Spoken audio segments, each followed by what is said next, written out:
Kill the Stigma podcast is not affiliated with any company, group, or entity. There are currently no approved uses for kratom by the FDA. Anything heard here is solely for educational purposes and should not be taken as medical advice. We will be going into detailed accounts of addiction that might be disturbing to some viewers. Therefore, viewer discretion is advised. Welcome to the Kill the Stigma podcast. I'm your host, again, the one and only Lorryn Garcia. And today I have a very, very, very, very special guest. Probably the most special guest I'll ever have on this show. My friend, my wife, the mother of my children, my confidant, my everything, Lorryn Garcia. Hey. Hey. I want everybody here to know that viewer discretion is advised. Today we're really going to hit on some very intense subjects. It could be very easily triggering or upsetting to somebody, so just keep that in mind as you go through with this. Turn away now if you ain't down to hear some wild stuff. I got to be honest with you, when I thought about making this entire podcast, I thought about interviewing all these people. I never once thought about interviewing Lorryn, and she brought it up to me one day, yeah? Yeah, I think I deserve to be your first guest. Oh, yeah? Why is that? Probably because out of anybody in the world, I was the one who experienced the most with you throughout everything. I agree. I always say, outside of me, nobody knows my addiction better than you. I gotta be honest with you. I wasn't really looking forward to doing this. In the process of my recovery, I have had to go back and forgive myself for a lot of things, as a lot of people who in recovery have to do. Lorryn is still one that I struggle with to this day, because now that I'm sober and really on the straight and narrow, I look back through my addictions and I hurt this woman who did everything that she could to help me so many times, over and over, sometimes the same way, numerous times. I have a lot of regret, a lot of shame, because nobody stuck by me. No other girl would have stuck by me the way you stuck by me all those years. We're going to really get into some bad stuff here. Emotions are probably going to run high, so before we even started rolling, you started crying. You know what cracks me up about this woman? Growing up, she always used to make fun of her mom for crying. Like if her mom saw like a sad dog on TV or like a homeless person, like she started crying, she would always make fun of her. Oh, you're such a crybaby. Ever since she became a mom, I'm telling you, anything, dude, the waterworks, man. So I know she's gonna.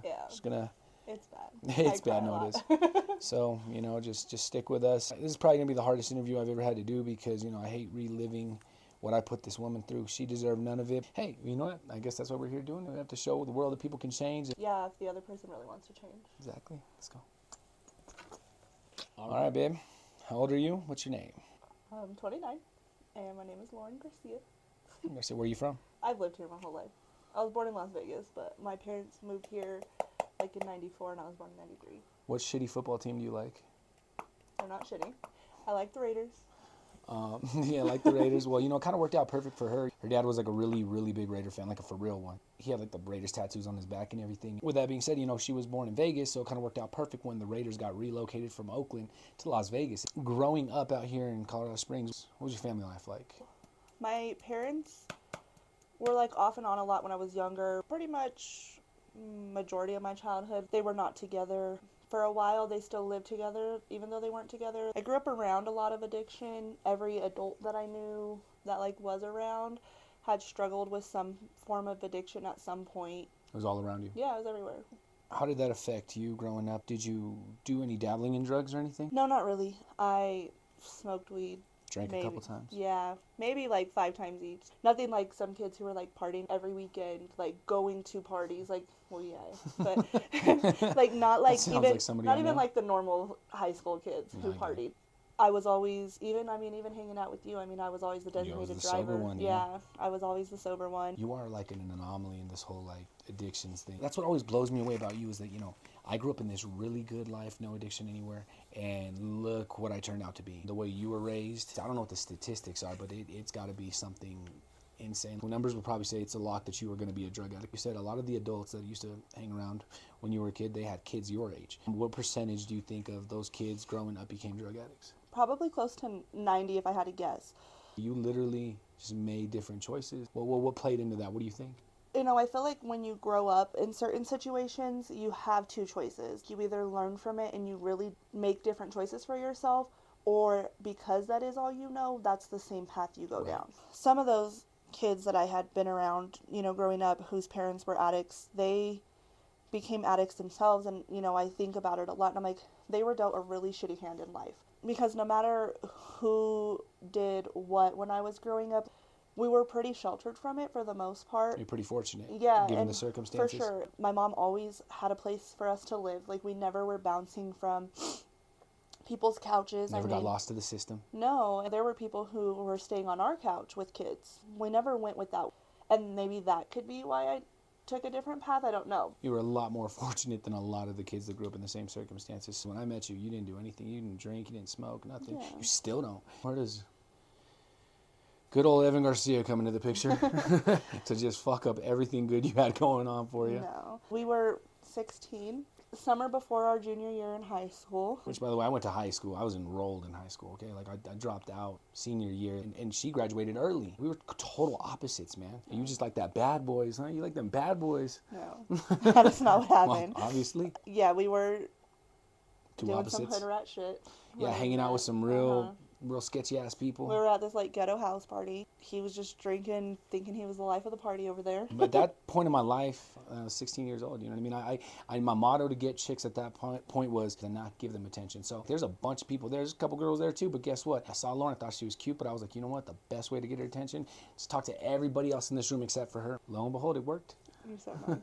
You took it hook, line, and sinker, girl. I did. Just because you were the only one not talking to me, that was kind of annoying. I said, hey, are you going to come talk to me? I knew I had her. Yeah, in a minute. And I was like, okay. He acted like he had something to do, but he didn't. Then he didn't even ask me for my phone number. He texted the guy whose house we were at the next day and was like, hey, let me get her phone number. Then he started texting me. And she just couldn't get enough of me. She actually switched schools to come with me. That's not what happened. I was switching schools anyway. I don't care what she said. That's what happened. I was switching schools anyways. I was going to go stay with my dad, and my brother lived with my dad. My brother was going to go to Palmer. No, you were going to... Yeah, you were in Watson territory. Yes, but my brother was going to go... That Evan guy's over there at Palmer, so I'm just going to go over to Palmer. My brother was going to go to Palmer anyways because his best friend went to Palmer. Lies. No, that's the truth. Pinocchio over here. See that nose getting bigger? That's the truth. I ended up enrolling at Palmer. But even before that, I mean, like... 3 weeks before school started, we just started hanging out. Those were some of the best times of my life. Yeah. Those were some of the greatest times. And even after we started dating, you know, like I was working with my mom at the time, and she would always be willing to let me use her car. I always had some money, so we were just, man, we were inseparable from that moment on. We were inseparable. I mean, I stopped hanging out with all the little shithead friends of mine, and just, you know, it was just me and you. Kinda, yeah. No, I still did, but it was really toned down a lot. All my time was spent, you know, was just spending time with you and enjoying it. What were the first signs of my drug use to you? When I met you, obviously I knew you drank, and I knew you drank like quite a bit, but I still don't think like I really understood how much you were drinking. Like I knew you drank a lot, and it was weird. Even while we were dating, I'd hide my drinking from you. Yeah. 16 years old, 17 years old. You're getting up before school drinking, and then like I'm over here like, you need to go to class, like don't get drunk at school. And you're like, oh, I'm not, I'm going to go to class. And you wouldn't. You'd be chewing gum trying to hide from me, like, the fact that you just smelled like liquor. I knew you liked to drink, and, like, I remember, like, at one point you were even like, yeah, I'm just going to drink on the weekends. And that wasn't even happening, but you made me think that it was. There were kids in high school who didn't really have an alcohol problem, but would just drink on the weekends. You know, go to parties, whatever.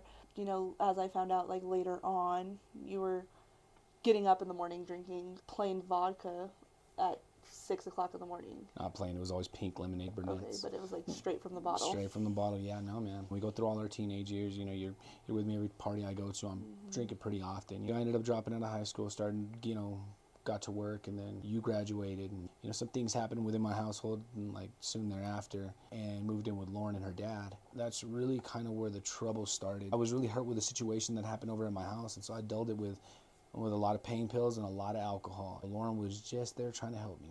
About a month or two later after I moved in with Lorryn, and I decided, you know, maybe we should just get married. We ended up getting married. Looking back at it, man, all the bad decisions I made in my life, I'm really glad we did that. That was the best decision. Where do you think my substance use really started to take a turn for the worst? Shortly after we got married, like you said, you were hurt with the family situation, and at that point there wasn't very much of a relationship between you and your family, so you felt like you were missing something, I think. That's what sucks so bad looking back at that time. I was so hurt with them, so pissed off, and I just had so much anger toward them. That overshadowed a lot of our relationship. Here you were showing me all the love that I needed. I just wanted, like, you know, everything to get back on track with my family. You know what I mean? And just, like, that was so not fair to you. And that's, when my drug use picked up, so go ahead. You know, I think that, you know, when we first got married, you were always trying to find a reason to leave, whether it would just be like, oh, my friend wants to play video games, or I worked Always all some day. stupid Yeah, excuse. there was just always something. I think a lot of people from the outside looking in back then, it didn't take long to know that there was like an ulterior motive. So I think a lot of people from the outside looking in back then would be like, oh, you know, from the moment they got married, Lorryn tried to control him, and it was like because I would be upset when you would try to leave, and it wasn't because you weren't spending time with me. They didn't see what you were going through on a day-to-day basis. Yeah, and it wasn't because you weren't spending time with me, and it wasn't, you know, because I wanted to control you or anything. It was like I knew that you were going to go do something that you shouldn't be doing. And I was. Yeah. And that's exactly what was happening. I think it was like 6 months after we got married. We moved out of my dad's house into our own apartment. And I remember like thinking like, all right, this is like when life really starts for us. We're going to go to the next level yeah, with each other. We're 20 years old. We have our own place. Like we're going to, you know, be this happy like couple, and we're just going to do things, and we're going to be able to invite people over. It quickly, after we moved into our own apartment, is when it got even worse, and we were just like constantly fighting. I was constantly catching you lying about where you were going. Never had any money. Yeah, and at this point I was working a really good job. I mean, I was working a lot of hours. I was working like 55 hours a week. I was gone from sun up to sundown. There was no time that I was home during the week. We were fighting, and then yeah, you didn't have any money because you were spending it on drugs, like whatever little bit of money you had. And there was always an excuse why I didn't have money. There was always something. At that point, you had no extent. I mean, you had no idea the extent that. No, I knew like I had found pills on you before, just some little like 5 milligram Vicodin. Yeah, because at this point, I was literally just swallowing the pills. I hadn't gone to the crushing, snorting. I haven't gone to the needles yet. Like, before we moved out, I know like there was times where I would find 3, 4, 5 pills, you know, like randomly when we lived on our own. I think it just became more and more obvious as time went on because we would just argue so you could leave. We would be fighting over nothing. If that's how you want to be, well, I'm gone. Yeah, and if I told you anything that was bothering me, it's like you would just be like, nope, I'm done. Or if I found pills, I'd pin it on you. Yeah, always turn it around. Yeah, somehow, some way. Always like a typical drug addict. Try to say it was my fault, or that wasn't what I thought it was, or you had it for a friend. Just a bunch of dumb lies. You know. That was at our first apartment. Then, Yeah. We got into our second apartment. I still was not contributing one little bit. You were working another job, making even better money. Some very unfortunate circumstances had come about out of our control that Lorryn had lost her job. Looking back at that time, I wish I would have been the man that I am today, because Lorryn lost her job and we lost our apartment. Because I was right then and there starting to do heroin. I was smoking it on a day-to-day basis. It had definitely become more regular than the pain pills. And at this point, I still didn't know how regular it was at all. You thought it was still pills? I did, and even still, I didn't think it was every day. I thought it was maybe once or twice a week. Looking back, like thinking if I had to put a time on it, some of the times when our fights would just get so bad, and I remember like confiding in my sister. And her sister knew what was going on. Her sister's a recovering drug addict too. Shout out to you, Nicole. What has she got, 17 years? 18 in April. 18 years. She was had 8 years in that yeah. time, so she knew all the signs of addiction and like how my mood, I'd be irrational and like I'd come down super hard, withdraw, and be all emotional and stuff. And one day she told Lorryn, and Lorryn was like, yeah, Nicole says, that's how people act when they come off drugs.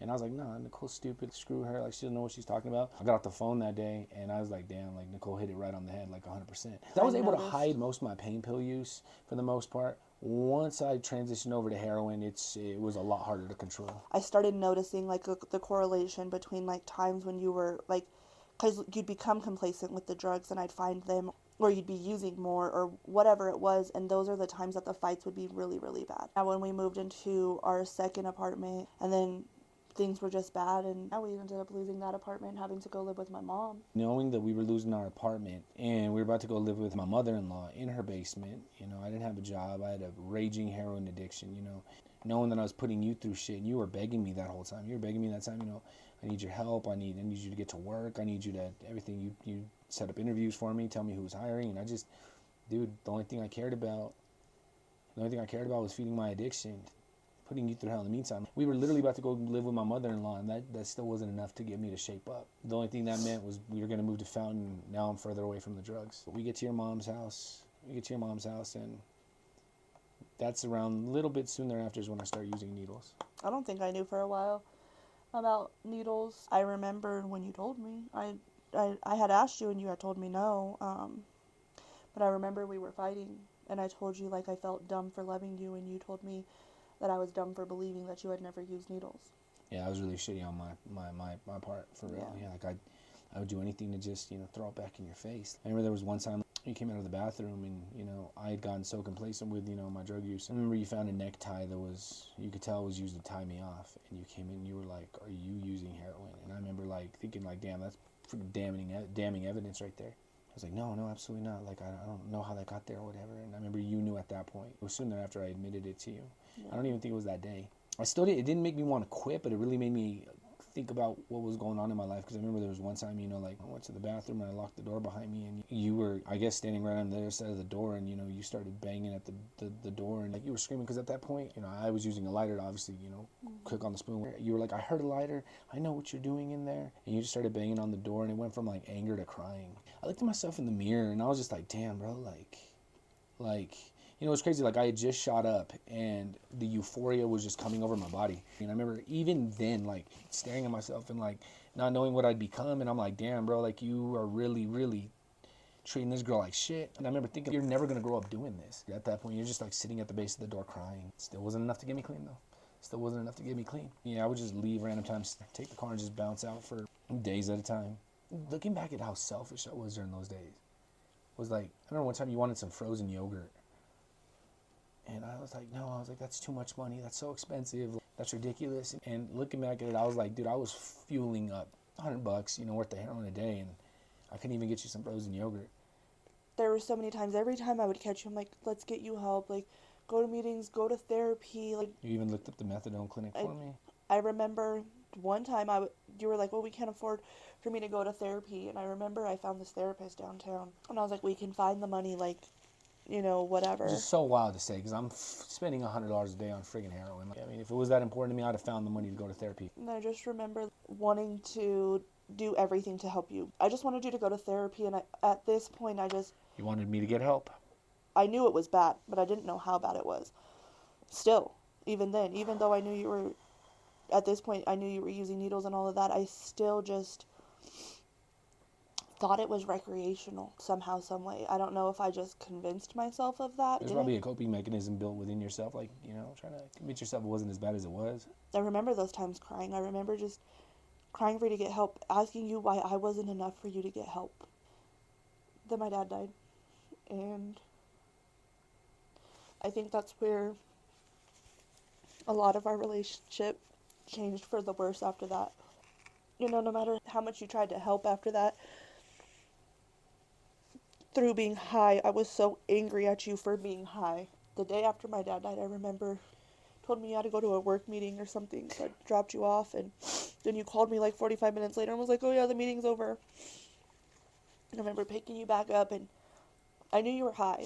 Maybe it was because my dad had just died, but I wasn't oblivious, I wasn't playing dumb, and I was just so mad at you, and I was just like, I already have so much going on, like, how could you add to my stress? But I took your whole drug addiction so personal. I felt like you were doing it to me. And at that point, it was like, I was doing my best to help you. I was, given the circumstances, looking back, I was, doing the best I could to help you, but obviously it wasn't enough, and everything I did even to help you pissed you off. And I get it, man, and at that point, like, I couldn't care for you, even I wanted to and I tried, but it was like, dude, like, at that point in my life, heroin was everything to me. Like, it was more important to me than you. Fuck. More important than myself. I couldn't help you, I couldn't even help myself. I know that it wasn't personal now, but back then it really felt that way. It really felt like you didn't care, and I think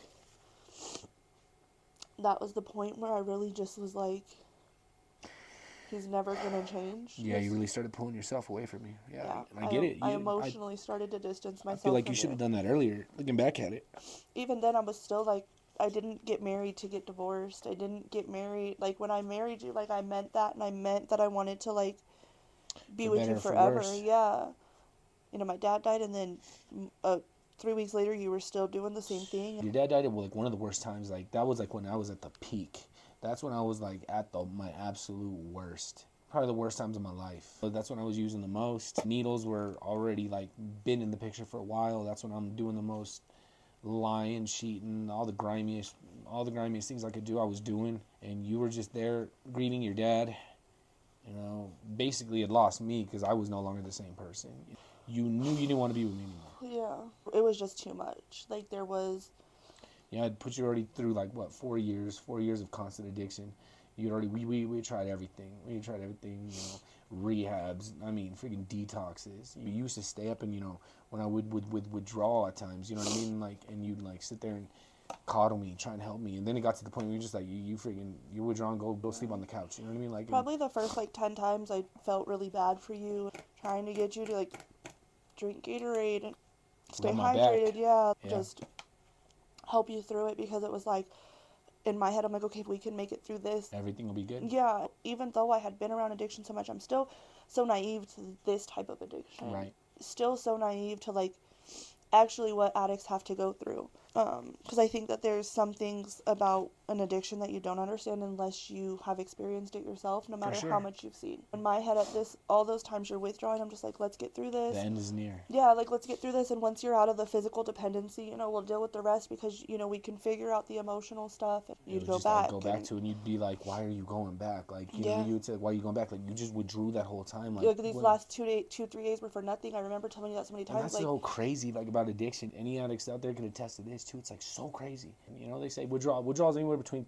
you know, 4 to 5 days. I'd get to that 4-day mark. It wasn't feeling great, but I was basically out of the woods. I mean, I was either out of money or the drug dealers were out. And on that 4th day, I remember it happened a couple times when I'm basically out of it, boom, at the drop of a hat, like it was nothing, no hesitation, no question, nothing. I'd go right back to the drugs. I don't know how to illustrate that to the people out there with no addiction, but just imagine being in hell, like literal hell down there in the fire pits, you know what I mean? You're climbing your way out of hell. You're climbing your way out of hell, and you're at the gates of hell about to leave, and you just throw yourself back in there. That goes against any human nature, like in your brain, human nature, because you think, dude, like what the hell I just went through the last like 4 days, I'm just gonna go put myself right back in there. But that is what addiction is, and that's the rewiring of your brain, because a normal human who doesn't have addiction history, it's easy to be on the outside looking in and be like, wow, you're really fucking stupid, like why go back? And I remember like just asking you that so many times, like why, like now the last 2-3 days meant nothing. Yeah, that was for nothing. Like you put yourself through that for what? For nothing.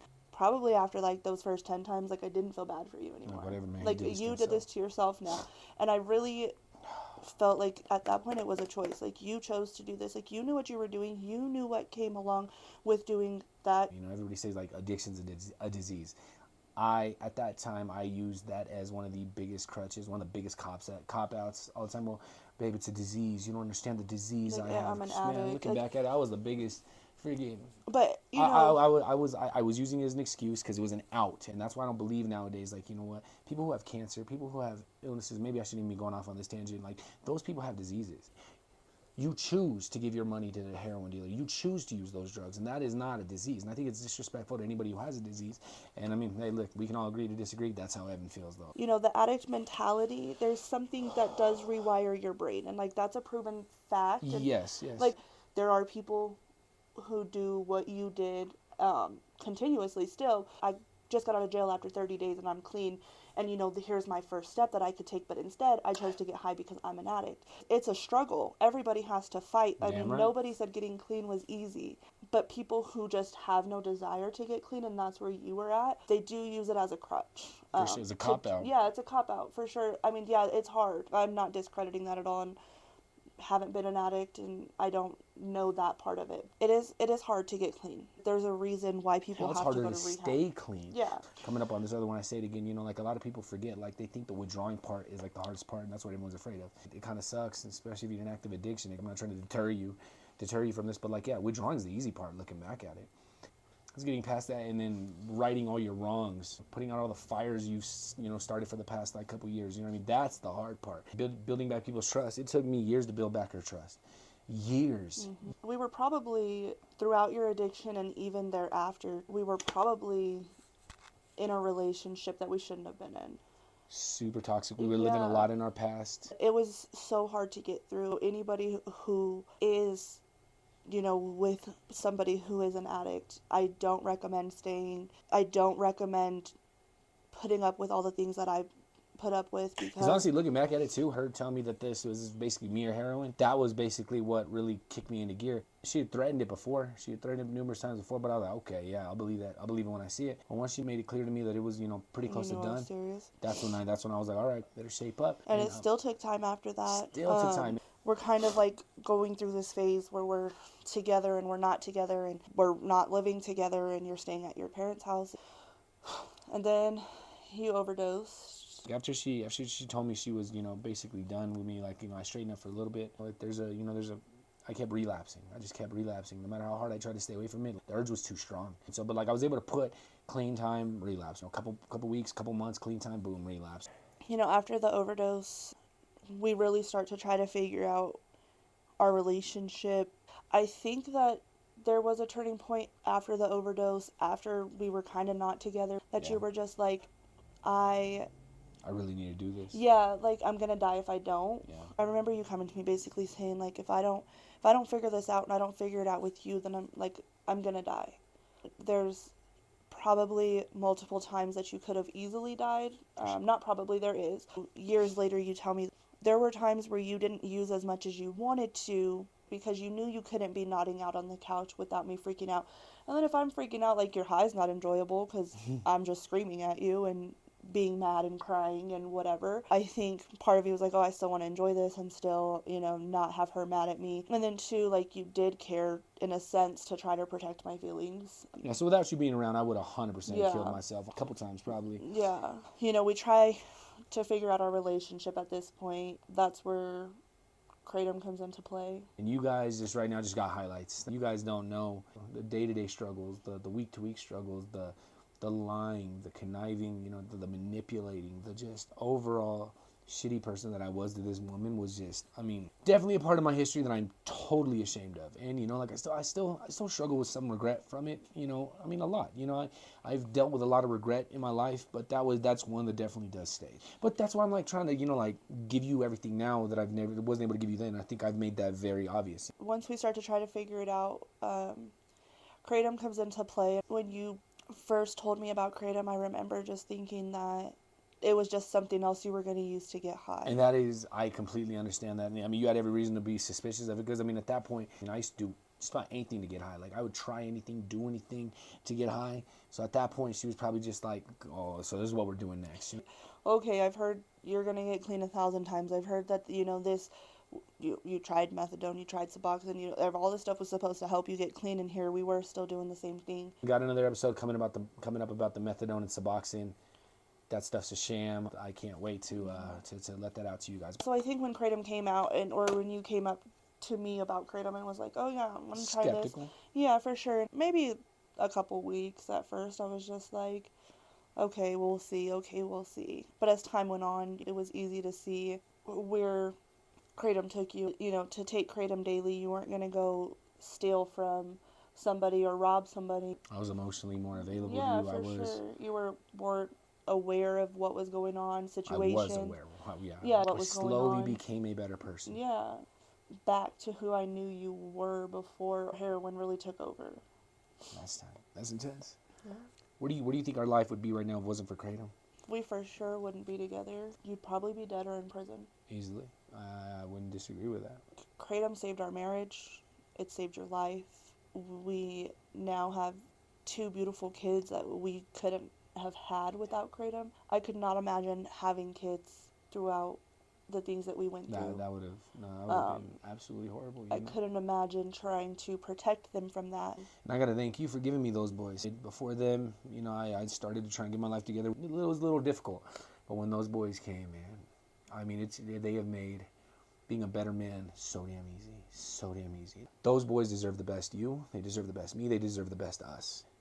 I look at, Aaron, Elijah has done everything for me too, but like when Aaron came and the way Aaron freed me from all the urges, the desires, I look at that boy as like, he saved me too. Like, he really did. I remember, like, shortly after he was born, just having a real conversation with you about your drug use. Remember that conversation? I remember telling you, like, if you ever wanted to go back, you'd have to think about You raising Aaron without me. I would be a single mom. He wouldn't know his dad. And at that point, I'd already been, like, solid in my recovery, but that just solidified it. This boy deserves the best Evan that could possibly come out. It's my duty as a dad, as a man, as a father, to set this kid up for a future in his life. And there's no way I could do that with drugs. Between you and the boys, babe, oh my goodness, I could go on that one for forever. I appreciate you for sticking with me all this time.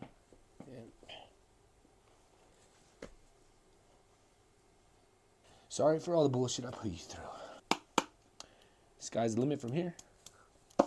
I know the things that you did weren't done to hurt me. You were in a bad place. I'm definitely just doing everything in my power now to make up for lost time and give you now what I couldn't give you then. Kids, a house, emotional availability. I know that sounds so cheesy and lame, but I mean, that's real. I mean, that's what you need in a marriage. You need your best friend to be by your side through it. And there was so much that I had to do alone. Now, we do get to raise our boys together, and we get to have a life together, and we get to do all these things together that we couldn't have done if drugs were still a part of our lives. Our kids will never see that side of me. They'll never get to see any of that. It's not something that is a secret. No, hell no, man. I'm an open book about this. They'll be able to be like, yeah, my dad was an addict, before I was born. But he turned it around. Yeah. Yeah, it's a good example that I'm going to set. Babe, I love you. Love you more than anything on this planet. Outside my boys, of course. Thank you for everything. Thank you for sticking through, me all those dark days. And let's just keep stacking up the successes. There's hope out there.